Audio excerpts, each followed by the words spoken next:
The casket gleamed under the sterile fluorescent lights of the funeral home chapel, a polished mahogany beast that swallowed the room whole. But Samuel couldn't stop staring at the bouquet he'd arranged himself.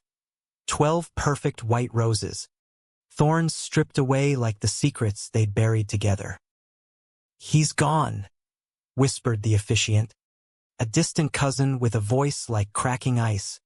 David Ellis Harper, beloved son, brother, architect of dreams. Samuel's hands trembled as he adjusted a petal, his knuckles white against the stem, because if he let go, the whole damn lie would unravel right there on the altar. 12 years. 12 years of stolen kisses in shadowed alleys of Brooklyn, of forged alibis and midnight vows exchanged under the Brooklyn Bridge. And now this, a room full of strangers who thought he was just the florist, the quiet guy with the van and the vague smile. It started on a sweltering July afternoon in 2013, the kind of heat that turned Manhattan into a pressure cooker, where even the pigeons looked like they were plotting a coup. Samuel Rivera, 28 and fresh off a bad breakup that left him questioning if love was just another word for handcuffs, had wandered into Ellis & Sons Florist on a whim, seeking solace in the cool blast of the shop's AC and the earthy scent of damp soil. He was a graphic designer by trade, scraping by on freelance gigs that paid in ramen and regret. But that day he needed something green, something alive to remind him the world hadn't wilted entirely. David Harper was behind the counter, 32, with that effortless charm that made you forget your own name, tall, broad-shouldered, with hazel eyes that crinkled like autumn leaves and a laugh that rumbled low, like thunder over the Hudson. "You look like a man who's allergic to happiness," David said, not looking up from trimming a bundle of peonies. His sleeves rolled up to reveal forearms dusted with pollen and faint scars from thorns that never quite healed right. Samuel froze, coffee cup halfway to his lips, the steam curling up like a question mark. "What makes you say that?" he shot back, sharper than he intended. But David just grinned. "That slow, knowing curve that hooked you before you knew you were caught. The way you're eyeing those lilies like they're about to bite. Lilies are for funerals, man. You need something with fight sunflowers." They turned toward the light. No matter what, Samuel bought the sunflowers, and with them, a conversation that stretched from the shop's worn wooden counter to the stoop outside, where they sat until the sun dipped low and painted the fire escapes in gold. David talked about his family, old money Harpers from Connecticut, summers in the Hamptons, a father who built skyscrapers and expected his only son to follow suit. "But flowers," David shrugged, flicking a petal into the gutter. "They're honest. They bloom and die on their own terms. Architecture's all blueprints and bullshit compromises." Samuel, who'd grown up in a cramped Queens apartment with a single mom who worked doubles at the hospital, found himself spilling about the ex who'd called him too sensitive one too many times, about designs that never sold because they were too queer for the straight-laced agencies. By the time the streetlights flickered on, David's hand had brushed Samuel's knee, accidental at first, then deliberate, and when their fingers laced together, it felt like the first real breath Samuel had taken in months. They kissed there on the stoop, tentative and tasting of coffee and possibility, the city humming around them like it approved. "Come back tomorrow," David murmured against his lips. "I'll show you the greenhouse out back. It's got secrets even the rats don't know." That greenhouse became their sanctuary, a glass-walled haven tucked behind the shop, overgrown with ivy and orchids that David coaxed back from the brink.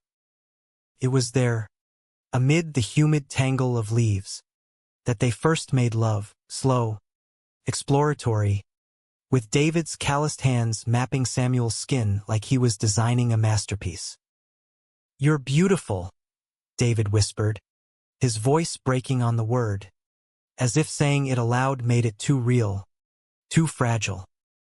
Samuel laughed, pulling him closer, because in that moment, with the rain pattering on the roof like applause, he believed it. But secrets have a way of seeding themselves early. David's family was the anchor dragging them under from the start. Elias Harper, the patriarch, was a towering figure in New York's construction world, a man whose handshake could seal deals worth millions but whose Bible-thumping Sundays at the family estate left no room for deviations. "Dad's old school," David explained one night, as they lay tangled in Samuel's thrift store sheets, the sheets smelling of takeout lo mein and sweat. "He'd sooner disown me than see me with." "Well, you know," Samuel nodded, tracing the line of David's jaw, but the words lodged like thorns. They agreed to keep it quiet at first, just until David could come out on his own terms. Work drinks became alibis, family dinners excuses, and their love a hidden garden, blooming in stolen hours. Years blurred into a rhythm of quiet defiance. Samuel's freelance gigs steadied into a small studio in Williamsburg, where he designed album covers for indie bands and logos for queer-owned cafes, each one a subtle rebellion. David expanded the Florist shop into a chain of 3, his arrangements gracing weddings and galas, though he always saved the rarest blooms for Samuel. A single blue hydrangea slipped into his messenger bag, or a note tucked into a vase. "Thinking of you in the thorns." They built a life in the shadows. A sublet apartment in Bushwick with exposed brick and a fire escape strung with fairy lights. Lazy Sundays at Coney Island where they'd hold hands only when the boardwalk thinned out. Whispered promises of someday over bottles of cheap Merlot. Someday came in fragments. In 2017, they exchanged rings in a clandestine ceremony at City Hall, officiated by a drag queen friend of Samuel's who called them "my favorite disaster duo." The rings were simple tungsten bands, engraved with coordinates of that first stoop: 40.7589 degrees north, 73.9851 degrees west. "Husband," David said that night, the word tasting foreign and sweet on his tongue, as they danced barefoot in their kitchen to Nina Simone. Samuel cherished it, that word, like a pressed flower in a book, proof that love could thrive without sunlight. But the shadows lengthened. David's health started slipping in subtle ways. A cough that lingered through flu season, fatigue that chalked up to long hours. "It's nothing," he'd insist, waving off Samuel's worries with a bouquet of chamomile to soothe the soul. Samuel believed him because love makes fools of us all, and because losing David wasn't an option, not after 12 years of building this fragile empire of 2. The call came on a Tuesday in October 2025, the kind of crisp fall day where the leaves in Prospect Park burned orange like warnings. Samuel was sketching at his desk when his phone buzzed. Unknown number, Connecticut area code. "Mr. Rivera, this is Dr. Ellis from Mount Sinai. Your friend, David Harper, collapsed at work. We're prepping for surgery. You should come now, friend."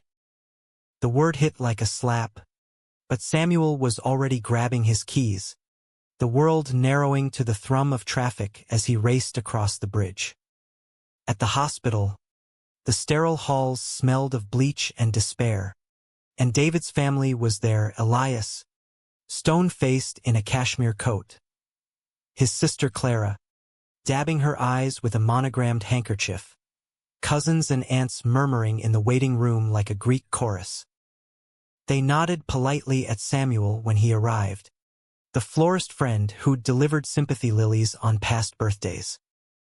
"He's stable," Elias grunted, clapping Samuel on the shoulder a beat too hard. "Cancer. Pancreatic. Advanced." Docs give him weeks. Maybe. Samuel's knees buckled, but he caught himself on a chair, the room spinning like a bad render on his screen. Weeks. He demanded to see him, and they let him because who argues with the guy who brings the flowers? David was pale against the pillows, tubes snaking like vines, but his eyes lit up when Samuel entered, that crinkle returning like a miracle. "Hey, Sunflower," he rasped, reaching for his hand. Samuel gripped it, rings clinking softly, and bent to kiss his knuckles, ignoring the nurse's raised eyebrow. In the days that followed, the hospital became their confessional. David confessed the pain he'd hidden, the late-night Google searches, the specialists who'd shaken their heads. "I didn't want to drag you down," he admitted, voice cracking. Samuel raged, then sobbed, then held him through the morphine haze, reading aloud from their old emails, the ones laced with inside jokes and X-rated promises. "We had 12 years, Samuel whispered one night, as David's breathing evened out. "That's more than most get in a lifetime." The funeral planning fell to Samuel in secret, because David's family handled the official parts, the obituary in the Times, the Episcopal service, the wake at the Harvard Club. Samuel arranged the flowers. Of course, white roses for purity, lilies for the soul's return, a cascade of David's favorite sunflowers framing the casket like a defiant halo. He stood in the back during the viewings, anonymous in his gray suit, heart splintering as Clara eulogized her devoted brother. Always the rock. Devoted. If only they knew. Now, on this gray November afternoon, the chapel swelled with mourners, colleagues in power ties, old fraternity brothers clapping backs, a sea of faces that had never glimpsed the man Samuel loved. The officiant droned on, and Samuel lingered by the arrangement table, fiddling with ribbons, his throat tight as a noose. That's when Elias approached, his shadow falling heavy. "Fine work, son," he said, voice gravelly with grief. David always had an eye for beauty. Shame he never settled down proper. Samuel's vision blurred, the roses swimming like accusations. Settled down. He opened his mouth to correct him, to spill it all, the vows, the rings, the life they'd carved from scraps. But the words died as Clara joined them, her arm looping through her father's. "Thank you for being here, Samuel." It meant the world to him. I know, it meant the world. And that was the hook that pulled him under, the lie so polished it shone. The procession snaked through the rain-slicked streets of the Upper East Side, tail lights blurring into crimson streaks under the relentless downpour, as if the sky itself wept for the man it had claimed too soon.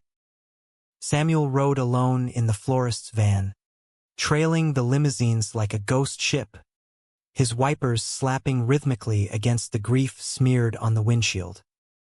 He'd insisted on driving himself, couldn't bear the confines of a car with the Harpers, their condolences laced with pity for a friendship they'd never understood. 12 years, and here he was, reduced to the delivery boy at his own husband's send-off.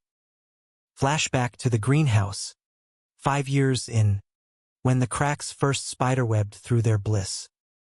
It was 2018, Pride Month bleeding into summer, and the city pulsed with rainbows and rebellion. Samuel had pushed for it, just once, let's go public, hand in hand down Fifth Avenue, fuck the fallout. David had frozen, shears mid-snip on a rosebush, the metallic tang of sap thick in the air. "Babe, you know why," he'd said, eyes on the floor. "Dad's board seat at the church, the firm he's retiring soon. One whiff of this, and it's all dust." Samuel had stormed out, heartsick, wandering the village until dawn. But by morning, David was at his door with a peace offering, a bouquet of forget-me-nots and a promise ring, thicker than the tungsten, etched with forever in the roots. They compromised, as lovers do, half measures that tasted like ash. David came out to his sister Clara over Easter brunch in Connecticut, the one who'd always been the soft edge of the family blade. She hugged him, teary-eyed, whispered, "I'm proud, Davy," and kept their secret like a locket against her chest. But Elias? He remained the monolith, his Sunday sermons on family values hitting like shrapnel whenever David visited home. Samuel tagged along as the business associate, enduring small talk about market trends while David's foot nudged his under the mahogany table, a Morse code of "I love you." Their life deepened in the hush. Samuel's studio flourished. He landed a contract with a queer film collective, designing posters that screamed authenticity, bold colors, intertwined bodies that echoed his own hidden nights. David proposed expansions, a flower truck for farmers markets, pop-up arrangements at queer weddings in the park. They'd celebrate closeted victories with rooftop picnics, David's head in Samuel's lap as they watched ferries slice the East River. When Dad's gone, David would murmur, stars pricking the skyline, "We'll have the big wedding." Vows in Spanish, "Your mom's tamales," the works. Samuel's mother, Rosa, had known from the start. She'd met David at a family barbecue in Queens, watching them chop onions with synchronized ease, and pulled Samuel aside after, "Mijo, that man's eyes light up like Christmas when you laugh. Hold on tight." She was their quiet ally, slipping David's favorites into care packages, calling him Yerno in teasing Spanglish when Samuel wasn't listening. But even she urged caution. The Harpers are icebergs, Sammy. One wrong thaw, and they sink you. The betrayal slithered in unannounced, a serpent in the garden. It was 2022, David's 40th looming like a milestone, when Elias dropped the bomb over a tense dinner at the estate. Golden retrievers dozing by the fire, crystal glasses clinking like judgments. "I've been talking to Margaret's boy, Thomas," Elias announced, fork pausing over his steak. "Fine young architect, David's age. Single. Church-going. You two should meet." David choked on his wine, face paling, while Samuel, seated across as the innocuous colleague, felt his fork bend in his grip. The room went still, Clara's eyes darting like minnows, but Elias plowed on, oblivious or willful. "Time you settled, son. Legacy and all that." David mumbled excuses, fled to the veranda for air, and Samuel followed under pretense of fetching coats. In the chill night, under a canopy of ancient oaks, David shattered. "He knows," he gasped, pacing the flagstones. "Or suspects. This is his way of fixing me." Samuel pulled him close, rain starting to mist their faces, and they kissed fierce and furious, a fuck you to the house lights glowing behind them. But the seed was planted, doubt, that most American of poisons, the fear that love wasn't enough against blood and legacy. From there, the conflicts compounded like interest on a bad loan. David's work hours stretched.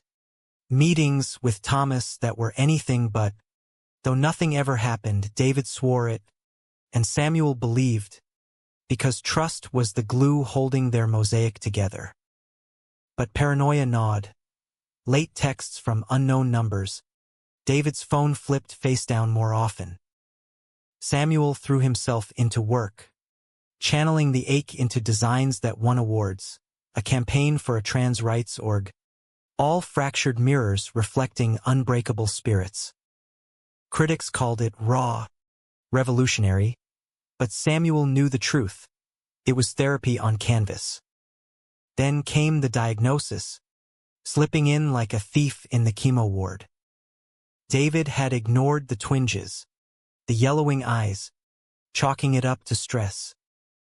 But one routine checkup at Sloan Kettering turned into a whirlwind of scans and second opinions.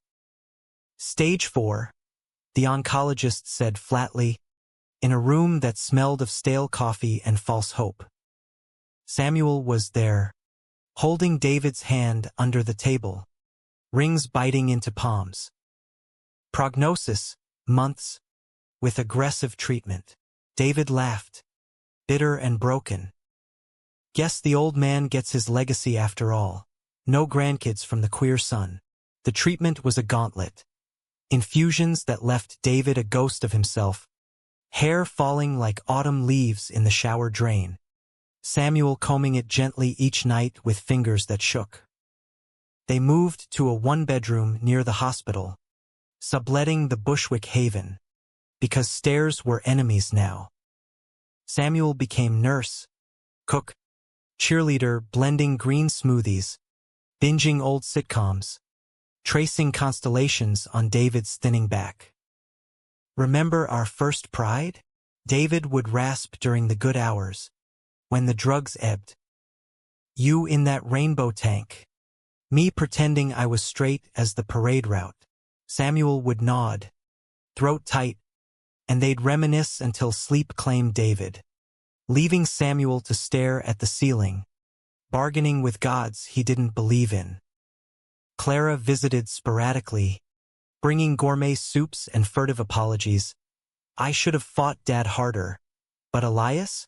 He loomed at a distance, wiring checks for bills with notes that read, "For my boy," like property claims. Once, during a rare homecoming, he cornered Samuel in the kitchen while David napped. "You're a good friend," Elias said, eyes hard as flint. "But he's family business now." Samuel bit his tongue bloody, because rage wouldn't bring David back, only isolation. As winter gripped the city in 2025, David's decline accelerated. Bones protruding like branches in a barren tree, breaths shallow as whispers. They spent Valentine's in the hospice wing, Samuel reading poetry from a dog-eared Neruda. I love you as certain dark things are to be loved, in secret, between the shadow and the soul. David squeezed his hand, tears carving paths down sunken cheeks. Promise me, he murmured, at the end. Don't let them erase us. Samuel promised, sealing it with a kiss that tasted of salt and forever. The end came swift, a mercy in the pre-dawn hush of November 10th. Monitors flatlined, nurses swarmed, and Samuel was ushered out, collapsing in the hall as Clara arrived, her scream echoing like judgment. He's gone, she sobbed, and Samuel echoed it silently, the world fracturing into shards. Now, as the cortege halted at Greenwood Cemetery, the rain a relentless curtain, Samuel parked the van and stepped out, bouquet in hand, 12 white roses, one for each year. The mourners clustered under black tents, umbrellas blooming like funeral flowers, and Samuel wove through, head down, until he reached the gravesite. Elias stood at the head, Bible in hand, intoning psalms about eternal rest. Clara spotted Samuel, waved him forward with a watery smile. Join us, she called softly. He did, placing the bouquet on the lowered casket, fingers lingering on the wood as if he could will David back through sheer will. That's when it happened. The slip of paper fluttered from the roses, a note Samuel had tucked in secret. My husband, my light. Until the stars fall, caught on the wind, dancing briefly before Clara snatched it, her brow furrowing as she read. The air thickened, rain pattering like accusations. Clara's gasp sliced through the downpour like a siren's wail, her fingers crumpling the note as eyes, dozens of them, swiveled toward Samuel, the florist unmasked in the mud-slicked grass of Greenwood. "What the hell is this?" Elias thundered, snatching the paper from her, his face purpling under the brim of his fedora, veins bulging like roots unearthed. Samuel stood frozen, water streaming down his collar, the casket yawning open below like a grave accusation, because in that heartbeat, 12 years of silence shattered, and the truth bloomed ugly and inevitable. The mourners murmured, a tide of whispers swelling. "Husband? David? That guy? The flower dude?" As aunts clutched pearls and cousins pulled out phones, the digital vultures already circling. Samuel met Elias's glare, chin lifting in the deluge. "'Cause fuck it, David was gone.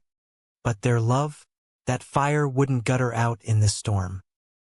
"It's what it says," he replied, voice steady as the bridge they'd vowed under, though his heart hammered like a trapped bird. "We were married. 12 years. City Hall, 2017. He was my husband." Elias recoiled as if slapped, the note fluttering to the sodden earth, ink bleeding into confession. Clara's hand flew to her mouth, eyes wide with a mix of shock and dawning sorrow. "Davy, you never." While the officiant cleared his throat awkwardly, umbrella tilting like a guillotine. The rain intensified, drumming on tents, drowning the psalms in chaos, and Samuel felt the weight of it all. The betrayal not just of secrets kept, but of a family that had blinded itself to the man David truly was. Betrayal. It hadn't been Elias's maneuvering with Thomas that cut deepest. No, that was a clumsy hammer blow. The real knife twisted in 2020, pandemic shadows lengthening across the city, when isolation turned their hidden world claustrophobic. Locks clicked like judgments, masks muffled kisses, and David, ever the provider, insisted Samuel quarantine at the Bushwick apartment while he manned the shop. "Essential work, babe. Flowers for the front lines." Samuel protested, but relented, their connection reduced to video calls where David's smile flickered like bad Wi-Fi, hazel eyes shadowed by exhaustion. That's when the emails started surfacing, innocuous at first, forwarded from David's work account, junk mail about discreet retreats for executive stress relief.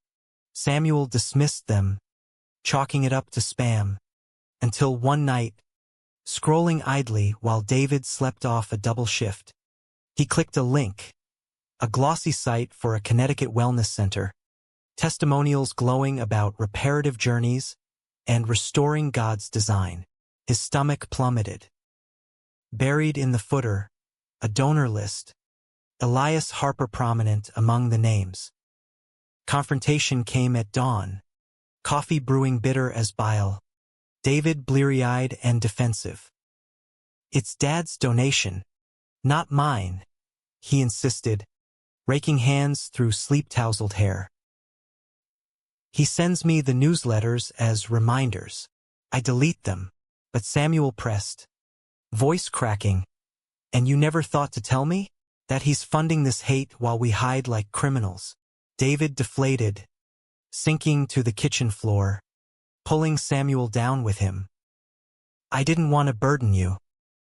He's my father, Sam." "Blood's a bitch," they cried then, tangled on linoleum, vowing transparency, no more half-truths. But the scar lingered, a reminder that love's garden grew weeds too. The pandemic forged them closer in other ways, a phoenix from isolation's ashes.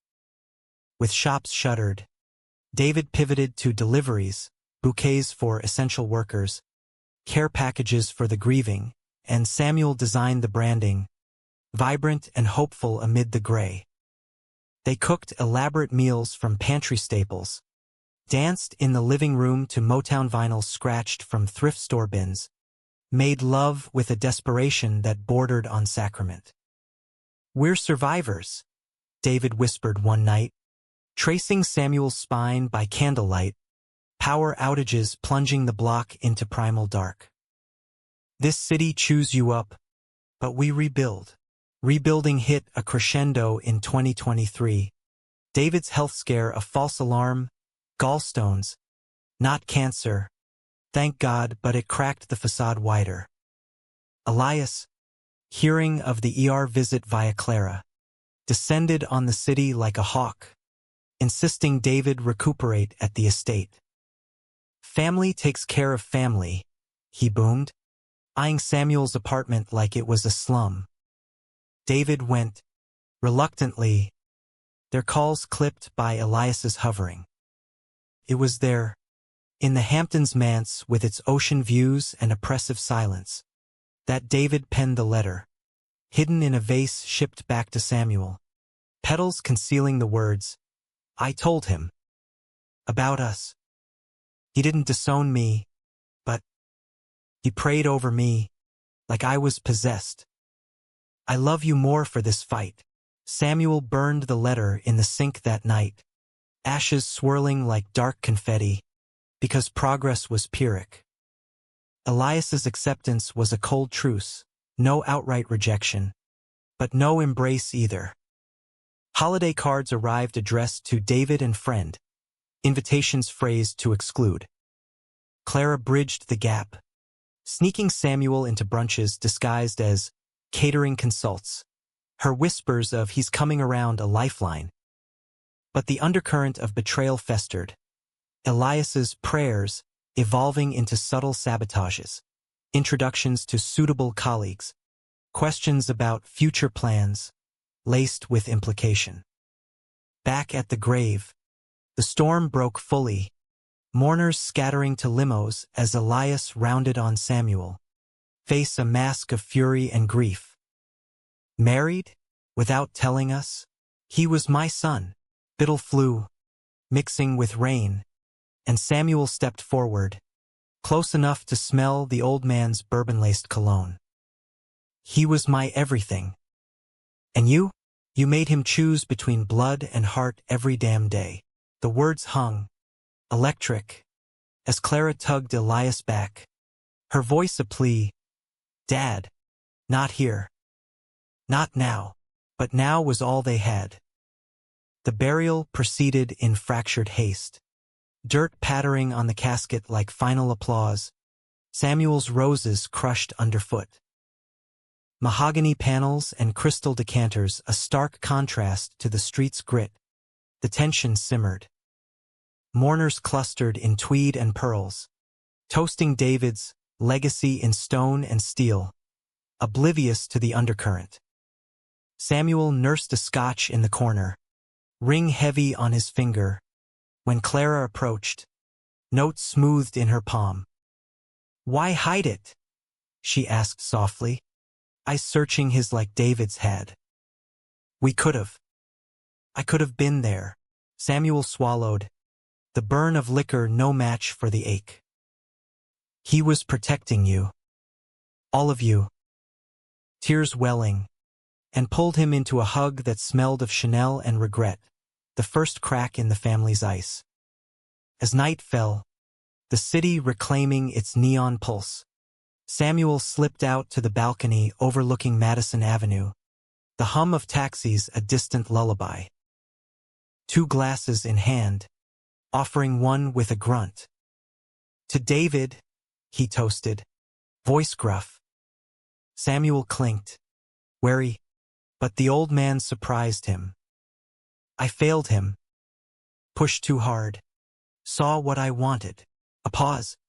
Rain whispering on awnings below. "That note is beautiful." He chose well. It wasn't absolution, but it was a root taking hold. Samuel nodded, throat tight. "He loved you, too. Always did."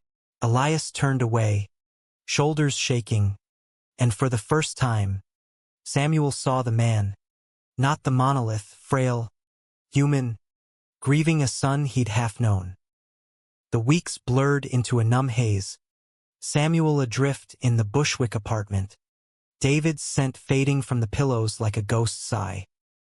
He packed boxes methodically, photo albums of hidden vacations, a weekend in Provincetown, disguised as Guy's Trip, ticket stubs from off-Broadway shows, the tungsten ring now on a chain around his neck. Work piled up, designs turning abstract and anguished, but Clara called daily, her voice a tether, "Come for Thanksgiving." Dad's asking. Thanksgiving at the estate was a minefield of mince pies and minefields, but Elias greeted him at the door with a handshake that lingered. "Glad you're here, son, son." The word landed soft, and Samuel blinked back heat, stepping into a dining room strung with lights, Clara's kids giggling over turkey. It wasn't erasure, but integration, slow as seasons. Yet the climax brewed in December, a letter arriving crisp in Samuel's mailbox, Elias's stationery, summoning him to the lawyer's office. David's will, Clara explained over the phone, tone laced with unease. There's complications. The office on Park Avenue gleamed with mahogany and money, the attorney a bespectacled shark in pinstripes. Mr. Harper's estate. He began, folders fanning like cards, includes the brownstone, shares in Harper Construction, and a codicil. Samuel's pulse thrummed as the man slid a document across. David's script, witnessed and notarized. To Samuel Rivera, my legal spouse under New York common law. Wait, no, the City Hall marriage was private. But, the attorney faltered, flipping pages. It's contested. Mr. Elias Harper challenges the validity, claims undue influence, betrayal. Round 2, Elias's grief twisted into guardianship. Unwilling to let the florist claim what was family. Samuel's vision tunneled, David's voice echoing, "Don't let them erase us." "Challenge accepted," he said, voice steel, rising to leave. But Clara waited in the hall, eyes fierce. "I'm on your side, Sam." All the way, the legal storm gathered, depositions and discovery dredging up their hidden life, emails, photos, Rose's affidavit swearing to the union. Elias stonewalled, his lawyers painting Samuel as opportunist. But cracks showed.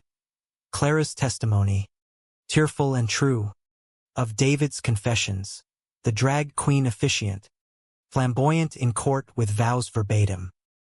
Samuel endured, nights blurring into research and rage, until the eve of trial, when Elias called.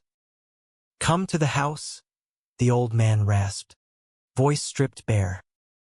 Samuel went, tires crunching gravel under a moonless sky, the estate looming like a judge.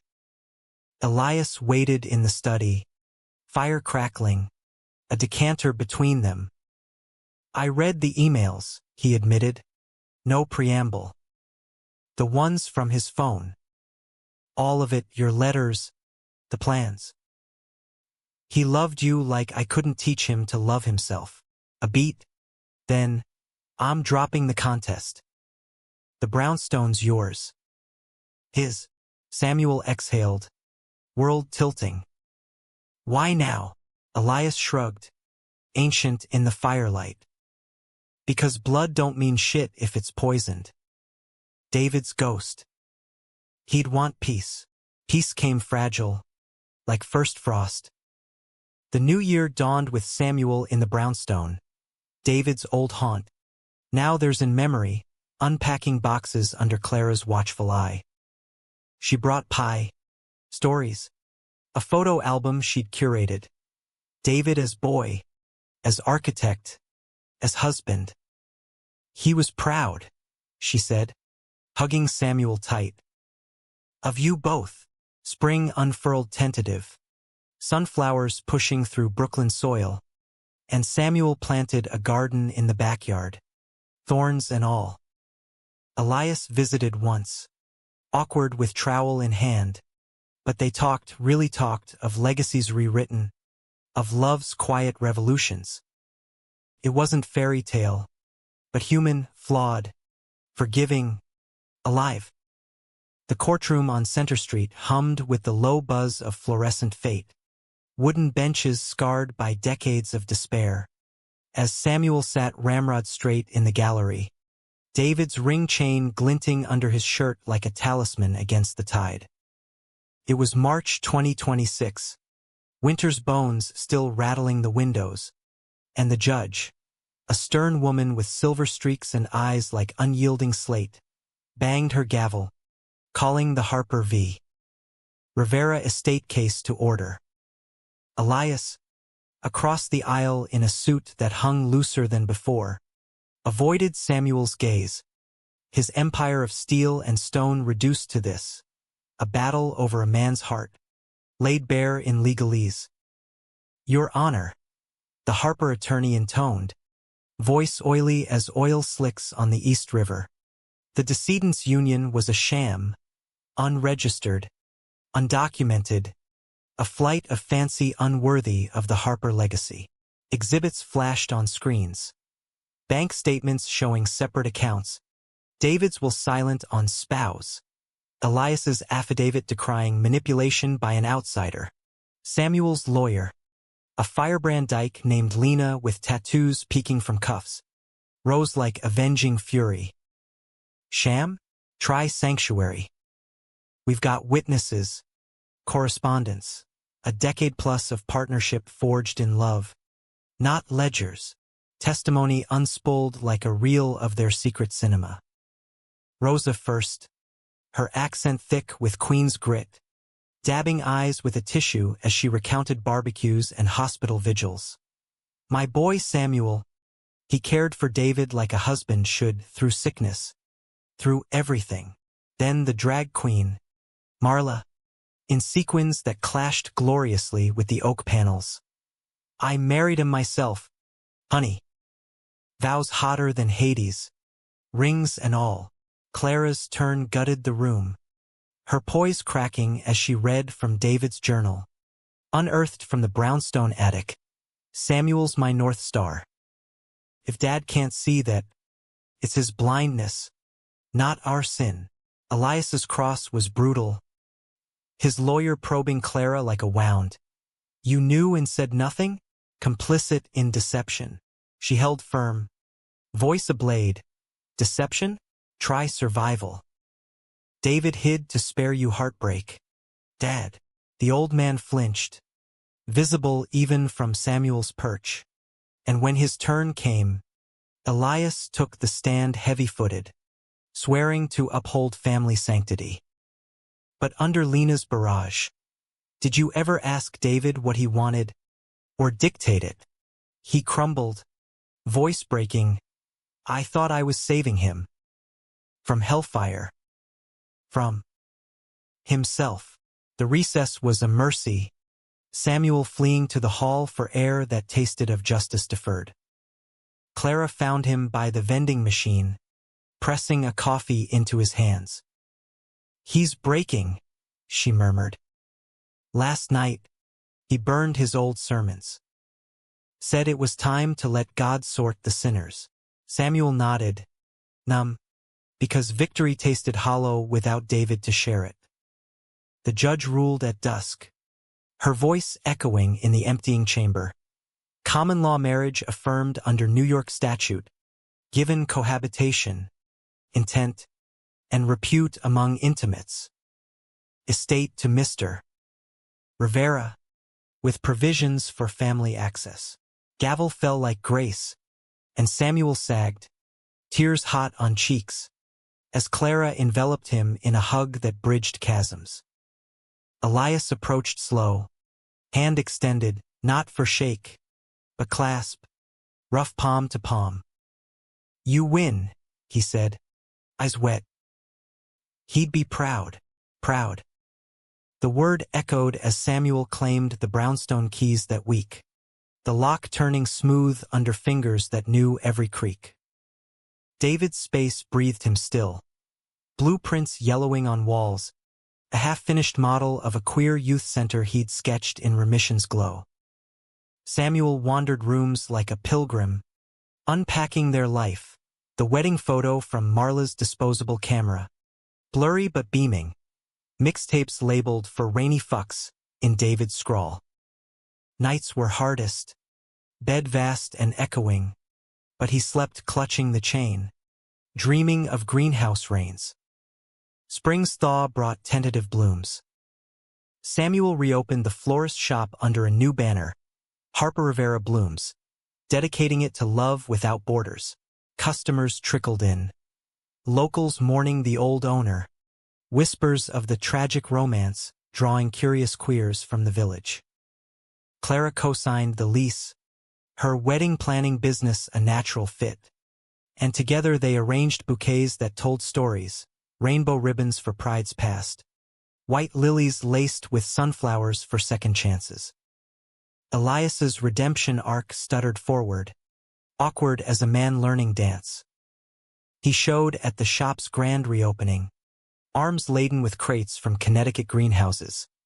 Thought you could use these, he mumbled, unloading heirloom seeds like peace offerings. Samuel accepted, wary, and they worked side by side that afternoon, dirt under nails, silence companionable. David hated weeding, Elias ventured, tugging a dandelion. Said it was like pulling regrets. Samuel chuckled, the sound foreign and freeing. He preferred the pretty parts. But regrets? We had our share. Conversation flowed haltingly then, Elias admitting to therapy, a progressive pastor who'd cracked his Bible open to Leviticus's mercy clauses. Samuel sharing designs for the youth center, David's blueprints as blueprint.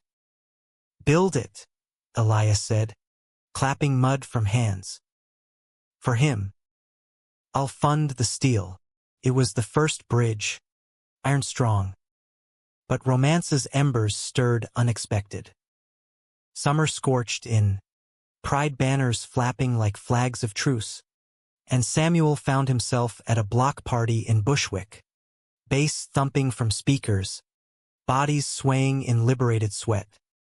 There, amid the glitter and grind, was Theo, 35, a sculptor with ink-stained hands and a smile that crinkled like David's but softer, less haunted. They met over spilled sangria, Theo's laugh pulling Samuel from his shell. You look like you design dreams for a living. Flirtation sparked. Tentative coffee dates in hidden cafes. Walks along the waterfront where hands brushed accidental. Guilt gnawed. A thorn in the bloom. Am I betraying him? Samuel confessed to Clara over gelato in the park. Spoons clinking like confessions. She squeezed his arm, maternal in her mercy.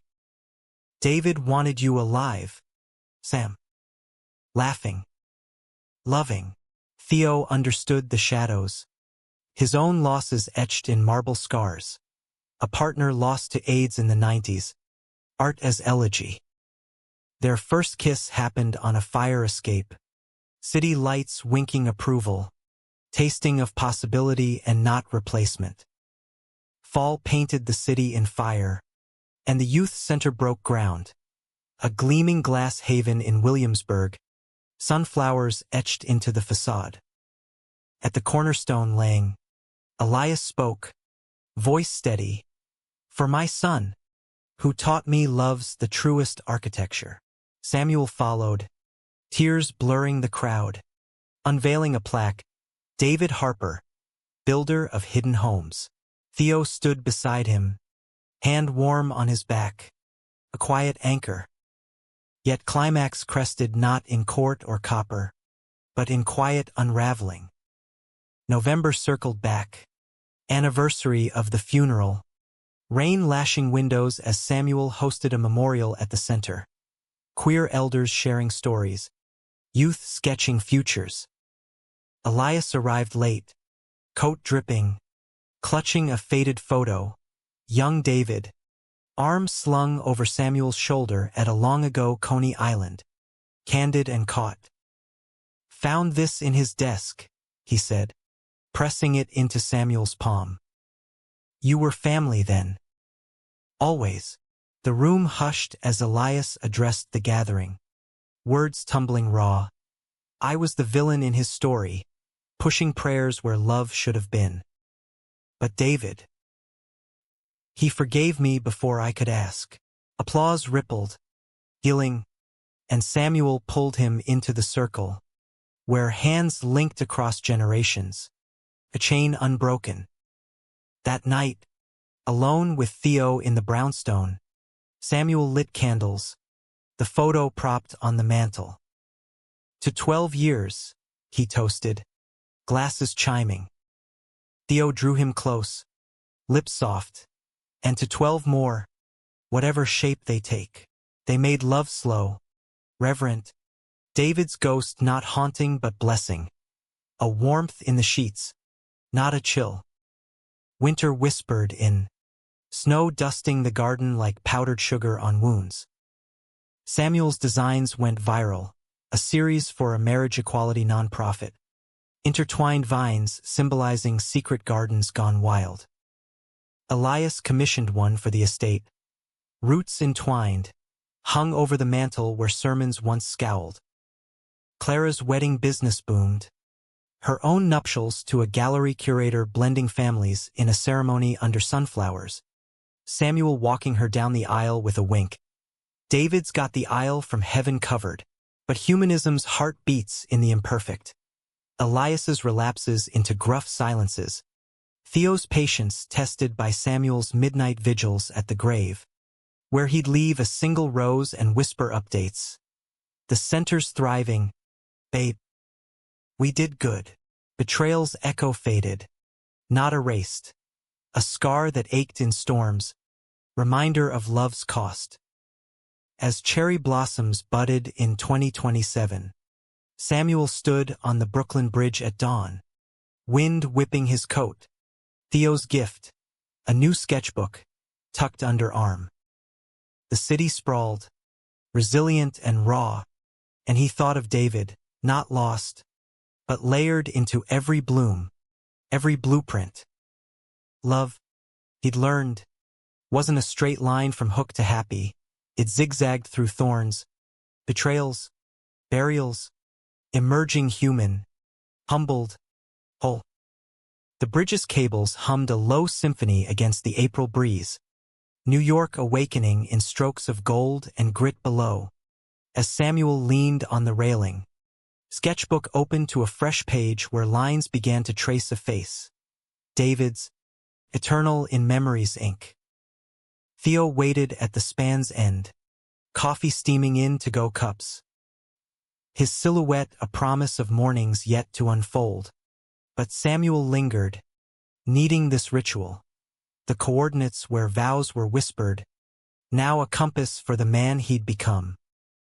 2 years since the rain-soaked funeral, and the world had tilted toward light, not blinding, but steady, the kind that warms without burning. Their life now was a tapestry woven from remnants and renewals. The brownstone pulsed with creativity. Samuel's studio in the attic, overlooking a garden where sunflowers nodded to David's ghost. Theo's sculptures crowding the garage, abstract forms of lovers locked in eternal embrace. Mornings started with espresso and eggs. Theo's baritone humming show tunes as he sculpted clay. Samuel sketching beside him, their feet tangling under the table like roots seeking soil. You're glowing? Theo would tease, nipping Samuel's earlobe, and Samuel would laugh. Truly, deeply, because after the deluge, joy felt like theft, delicious and deserved. Clara's family expanded. A niece named Dahlia after David's middle name, her christening a blend of Episcopal grace and queer flair, rainbow cake under stained glass. Samuel stood godfather, Elias beaming gruffly from the pew, his Parkinson's diagnosis a quiet thief but no match for the fire he'd kindled late. "Teach her thorns and blooms," Elias instructed, pressing a seed packet into Samuel's palm post-ceremony. "Like her uncle did, uncle." The word sealed it, family reforged in the kiln of loss. The youth center, David's legacy house, thrived as a beacon, walls echoing with workshops and whispers. Art therapy for runaways, coding classes for trans kids, pride nights where elders like Rosa spun tales of Stonewall's fury. Samuel curated the floral installations, rotating exhibits of secret blooms, arrangements symbolizing hidden loves, thorns displayed not as dangers but defenses. Funding flowed, Elias's check the cornerstone, but volunteers were the soul. Theo molding clay hearts with tiny hands, Clara officiating mock weddings for practice runs. Yet drama lingered in the margins, life's unscripted sequel. Summer 2027 brought a curveball, a documentary crew from PBS, tipped by Clara's curator wife, sniffing the Harper scandal for a feature on queer legacies in elite families. Intimate portrait. The director pitched over mimosas at the shop, camera rolling sly. Samuel balked, old instincts flaring, protect the garden at all costs, but Theo squeezed his hand under the table. "Your story, our story. Let it bloom." Elias, surprisingly, greenlit it, sitting for interviews in the study, voice quavering but true. "I was the betrayer. Thought tradition trumped truth. David showed me otherwise through Samuel, filming unearthed ghosts. Footage of the funeral notes flutter, reconstructed with actors. Marla reprising vows in full drag, sequins catching light like stars. Samuel's on-camera confessions hit hardest. Raw footage of him at the grave, rain mixing with tears. "He was my husband. Secret, yeah, but sacred. We built a world in the cracks. And it held." The doc aired that fall. Thorns of the heart, ratings soaring, sparking op-eds on hidden histories. Backlash nipped, trolls decrying agenda, Elias fielding boardroom grumbles, but humanity prevailed. Letters flooding the center, stories of secret loves mirroring theirs, invitations to screenings where strangers hugged Samuel like kin. Romance deepened in the afterglow. Theo proposing on that same fire escape. Ring a twisted vine of gold and sapphire. "Not replacing," he clarified, "I's earnest, but rooting beside." Samuel said yes under a harvest moon, their wedding a mosaic. City Hall redux with Marla officiating. Then a reception in the Legacy House garden. Sunflowers arching like applause. Elias walked Samuel down the aisle of petals. Voice thick. David smiling up there. "Kid." Rosa danced with Theo to salsa beats. Clara's kids scattering confetti like blessings. But the humanistic core pulsed in the quiet fractures, Elias's decline accelerating. Hospital beds becoming familiar foes. Samuel visited weekly, reading blueprints aloud as the old man drifted. "This one's for a library. Dad, stories for everyone." Elias would squeeze his hand, murmuring, "Good man. Like my boys." His passing came gentle in spring 2028. Surrounded by Clara's brood and Samuel's steady presence, will leaving the construction firm to those who build with heart. At the funeral, Episcopal, but with sunflowers framing the altar, Samuel eulogized Elias Harper, architect of empires, and late, of empathy. He learned love's blueprint bends. Grief cycled anew, but Samuel navigated with Theo's anchor, Their home a haven of hybrid rituals. Thanksgiving tamales fused with Connecticut clam chowder. Pride floats designed in tandem. Samuel's career crested. A solo exhibit at MoMA. Gardens of the Neighborhood. Canvases exploding with color and confession. Critics hailing an American Odyssey of the heart. Sales funded scholarships at the center, ensuring David's vision outlived them all. One autumn eve, as leaves carpeted the brownstone stoop, their stoop, now, Samuel and Theo sat with wine, the city sighing around them. Package arrived. Clara's script on the label. David's journal, fully transcribed, pages dog-eared with love. Samuel read aloud, voice weaving through dusk. Samuel, my sunflower, if you're reading this, I'm gone. But we're not. Keep turning toward the light. For us. Tears fell, but laughter followed. Theo's head on his shoulder. He sounds like a hell of a guy. He was. And in that moment, under stars pricking the skyline, Samuel felt the arc complete. Not tragic, not flawless, but profoundly human. A story of betrayal mended, secrets sown as seeds, love enduring like the bridge beneath them, strong, spanning chasms, carrying souls across. Years folded forward, children in time, adopted, a boy with Theo's curls and David's imagined grin, a girl with Rose's fire, running the garden, petals in hair. Samuel grayed gracefully, sketches turning to memoirs, legacy house expanding to sister sites nationwide. Holidays blended, ghosts guests of honor, David's laugh in the wind, Elias's gruff toast in the clink of glasses. 60. Samuel stood again on the bridge, arthritic hand in Theo's steady one, the city a palimpsest of their lives. Worth the thorns? Theo asked, breath fogging the rail. Samuel smiled, tracing the coordinates etched in his palm. Every damn one.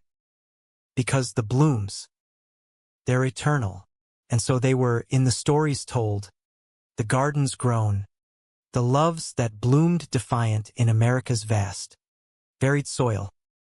A gay odyssey, dramatic in its depths, emotional in its swells, romantic in its reaches, humanistic to its core, proof that even in secrets and storms, the heart finds its way home.